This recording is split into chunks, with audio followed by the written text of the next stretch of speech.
निर्णायक मोड़ तक जब तक नहीं पहुंचता है आप बहुत ज्यादा इस पर जानकारी नहीं देखेंगे। लेकिन हाँ, वर्बैटिम जो कुछ प्रेस कॉन्फ्रेंस में आज बताया गया है वो शब्द बाय शब्द वहीं से उठाते हुए हम आपको बताना चाहते हैं कि पाकिस्तान ने पूरे पश्चिम मोर्चे पर लगातार आक्रमण के साथ जो अटैक किया था उसको विफल हमने किया है। उनके प्रयास को UCAV ड्रोन यानी unmanned combat aerial vehicles, long range weapon, loitering munition, LM जिसे कहा जाता है, लड़ाकू विमानों का उपयोग किया। श्रीनगर से नलिया तक 26 से ज्यादा जगहों पर हवाई घुसपैठ के प्रयास हुए। उधमपुर, पठानकोट, आदमपुर, भुज, बठिंडा, इन सब पर हमले का प्रयास किया गया। 1:40 पर रात में हाई स्पीड मिसाइल का पंजाब के एयरबेस स्टेशन पर हमला। श्रीनगर, अवंतीपुरा, उधमपुर के वायु सेना अड्डों पर, चिकित्सा केंद्र और स्कूल परिसर पर उन्होंने हमला किया। भारत ने तुरंत कार्रवाई की, सुनियोजित जवाब दिया। टेक्निकल इंस्टॉलेशंस, कमांड और कंट्रोल सेंटर, रडार, हथियार भंडार को चुनकर निशाना बनाया गया है। LOC के पास तैनाती बढ़ा रहा है पाकिस्तान, जिसकी जानकारी खुद कुछ देर पहले कर्नल सोफिया कुरैशी और विंग कमांडर व्योमिका सिंह ने दी है। तो कुल मिलाकर सिनेरियो बहुत सारे बनते हैं। रेंजर्स के साथ जो रेगुलर वहां पर सेना है वो भी अगर तादाद में बढ़ रही है। हम अपने दर्शकों को बता रहे थे कैसे जानकारी दी गई है कि रफीकी, मुरीद, चकलाला, रहीम यार खान, सुकूर, चुनिया में पाक सैन्य ठिकानों पर हमने तबाही मचाई है। एयर लॉन्च सटीक हथियारों को लड़ाकू जेट से प्रहार किए हैं। वसूल में रडार सिस्टम और सियालकोट का एविएशन बेस भी प्रिसिशन एम्युनिशन से टारगेट किया है। मेरा सवाल मंजीत आपसे यह है कि एक तरफ जब उसके एयर बेसेस ऐसे ध्वस्त हो रहे हैं, जब उसका HQ-9 एवैक सिस्टम ध्वस्त हो रहा है, तो वो अगली तैयारी में लग गया है और अपने बॉर्डर पर सेना को आगे बढ़ाता हुआ दिख रहा है। क्या सिनेरियोस बनते आपकी नजर में दिख रहे हैं?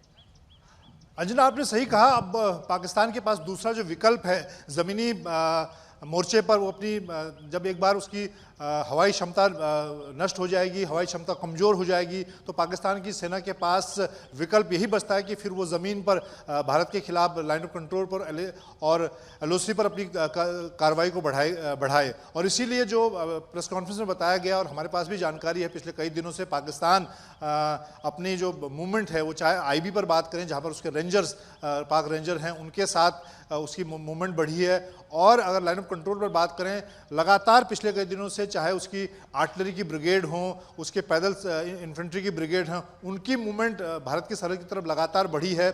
और वो अब आधिकारिक तौर पर भी भारत ने उसको बता दिया है।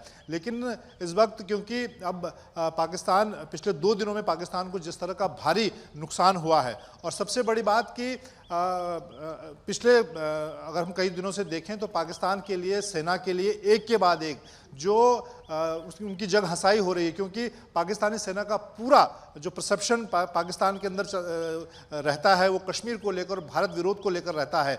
और पाकिस्तानी सेना लोगों को भरोसा दिलाती है कि जब मौका आएगा वो भारत के खिलाफ बड़ी कार्रवाई कर देंगे। लेकिन पिछले 2 दिनों में वो जिस तरह से 2-3 दिनों में एक्सपोज हुए हैं पाकिस्तानी सेना, वो अब सारे, और आपने देखा कल की जो कार्रवाई है, ऐसी कार्रवाई हमने 1971 की बात करें तब, अब अगर हम इतिहास पढ़ते हैं तब हमें याद आता है कि उत्तरलाई, अंबाला और तमाम जो एयर स्टेशन के नाम दिए गए, मिलिट्री स्टेशन के नाम दिए, उस दौरान ये कार्रवाइयां इन मिलिट्री स्टेशन पर होती है। और तो वो पाकिस्तान की तरफ से, मतलब पश्चिम में तो भारत का 1971 में होल्डिंग ऑपरेशन था मंजीत, इस बार तो ऑफेंसिव, इस तरह से अगर आप देखें तो उनके मिसाइलों को ध्वस्त करना, उनके बेसिस को ध्वस्त करना, ये एक बड़ा ऑपरेशन है निश्चित तौर पर। लेकिन अब उसके ग्राउंड ट्रूप्स आगे बढ़ रहे हैं, रेंजर्स के साथ सेना आ रही है, ये तो एक एस्केलेशन को दर्शाता है। कितना हथियार, गोला बारूद, जो रक्षा मंत्रालय का असेसमेंट है वो है कितना पाकिस्तान के पास, कितने समय युद्ध के लिए?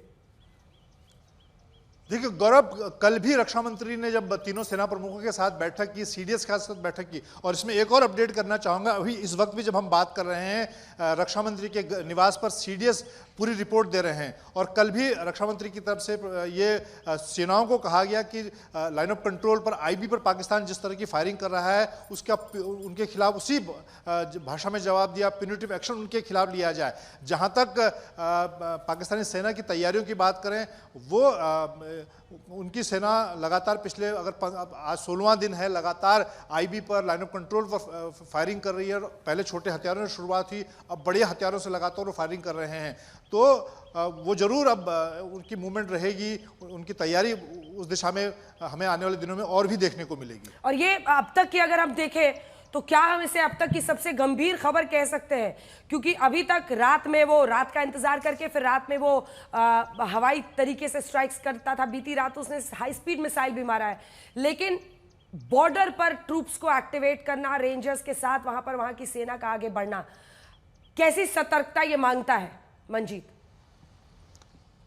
देखिए, अंजना, हम लगातार पिछले हफ्ते भर से, जब से ऑपरेशन सिंदूर के बाद से हालात को देख रहे हैं। पाकिस्तान ने भारत के खिलाफ युद्ध जैसे हालात, ये युद्ध की ही एक तरह से घोषणा की हुई, वो युद्ध की तरह ही भारत के खिलाफ लड़ रहा है।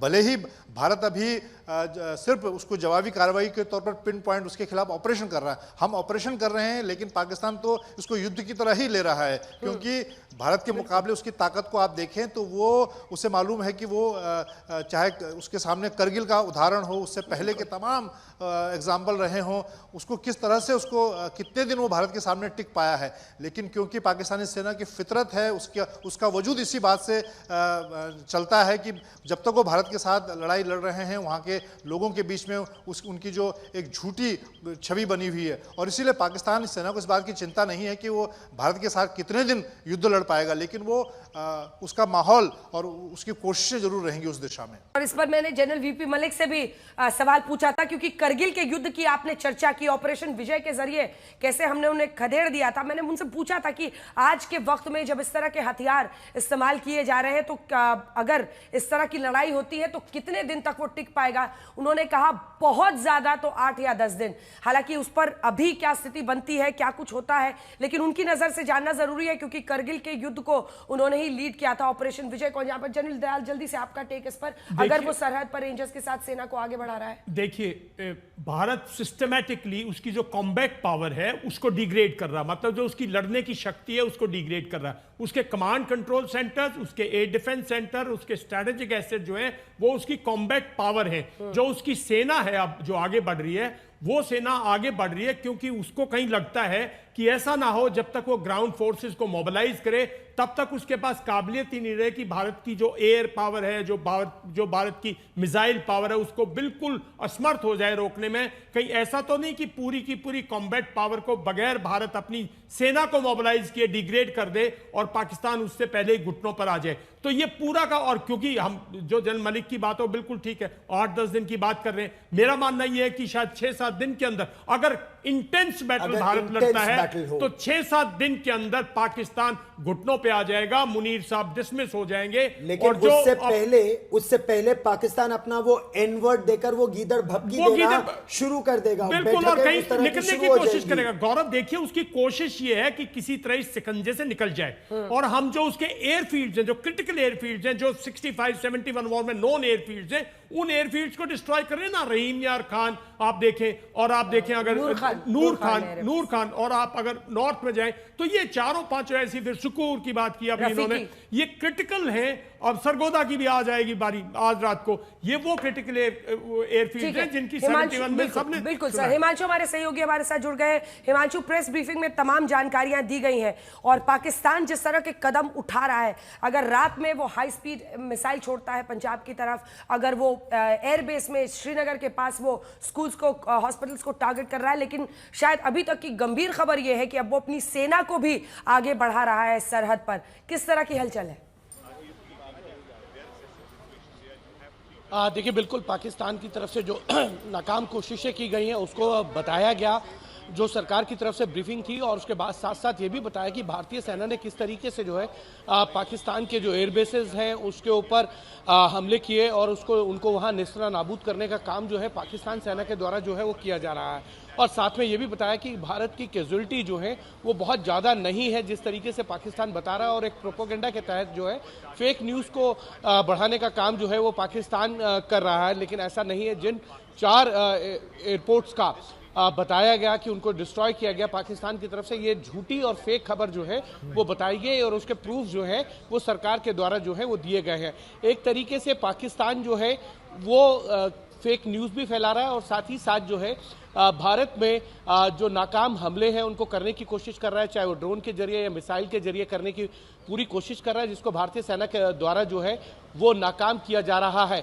लेकिन रिहायशी इलाकों में और भारतीय सेना के जो ठिकानों पे उनके हमले हैं उसको डिस्ट्रॉय तो कर रहा है भारत, लेकिन बड़ा सवाल यह है कि भारत ने अभी तक जो है रिहायशी इलाकों पे सिविलियंस जहां रहते हैं वहां पर पाकिस्तान के यहाँ हमले नहीं किए हैं। बहुत प्रिसिशन स्ट्राइक्स भारत ने किया उनके मिलिट्री बेसिस पर, उनके कमांड कंट्रोल स्ट्रक्चर को डिग्रेड करना यानी ध्वस्त करना, उनके लॉजिस्टिक्स नोड्स को ध्वस्त करना यानी जहां से सामान एक जगह से दूसरी जगह ले जाया जा सकता है, और उनके स्टोर्स को, गोदामों को, मिलिट्री हथियारों को, उस जगह को भारत ध्वस्त कर रहा है।